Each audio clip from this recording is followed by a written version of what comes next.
सीवान के सदर अस्पताल में मरीज के परिजनों के द्वारा डीएम को यह सूचना दी गई थी कि सीवान के सदर अस्पताल में कई तरह की दवाएं नहीं मिल रही हैं और सही ढंग से इलाज नहीं किया जा रहा है। वही उन्होंने बताया था कि साफ सफाई की व्यवस्था नहीं है और ख़ास करके आपको बता दें कि जिस तरह से मुजफ्फरपुर में चमकी बुखार से सैकड़ों बच्चों को ही मौत के बाद से बिहार सरकार के द्वारा जिले भर के तमाम अस्पतालों को यह बताया गया था कि सभी अस्पतालों में सभी तरह की व्यवस्था होनी चाहिए, साथ ही साथ अस्पताल की साफ सफाई होनी चाहिए।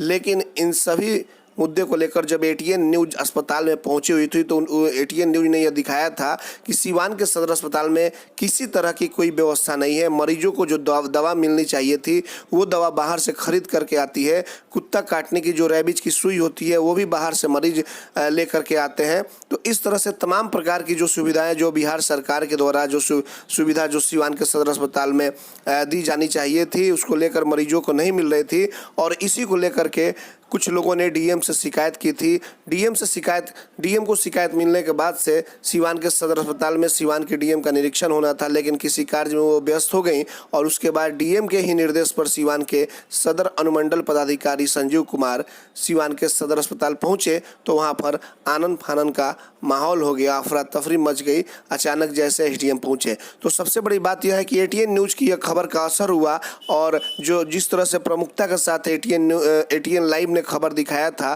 कि किस तरह से सदर अस्पताल के मरीजों को जो दवाएं हैं वो नहीं मिल रही हैं, तमाम प्रकार की जो सुविधाएं हैं वो नहीं मिल रही है। तो यही इसी प्रकार से एटीएन लाइव की खबर का असर यह हुआ कि सीवान के जिलाधिकारी ने एसडीएम को सीवान के अस्पताल में भेजा और वहां पर उन्होंने निरीक्षण किया। निरीक्षण के क्रम में कई लोगों को उन्होंने फटकार भी लगाई। जो तमाम सुविधाएं थी, जो मरीजों से बातचीत की, कई तरह की कमियां भी पाई गई जिसको लेकर उन्होंने मीडिया से सब कुछ बताया।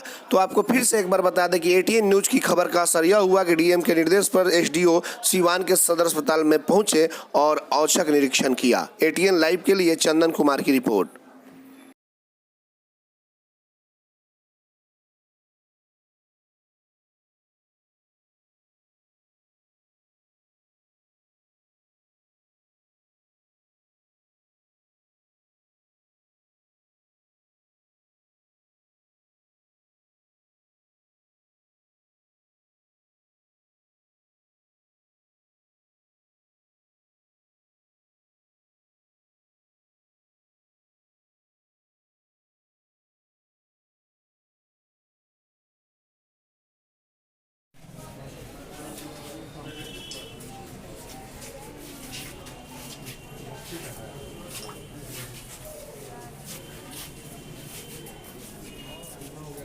Parante Park.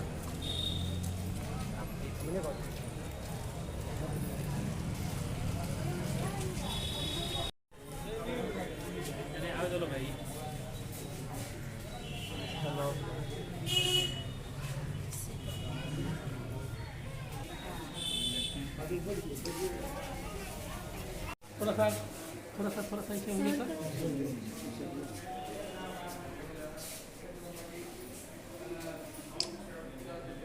आने दीजिए, दरवाजा आने दीजिए, आगे आने दीजिए।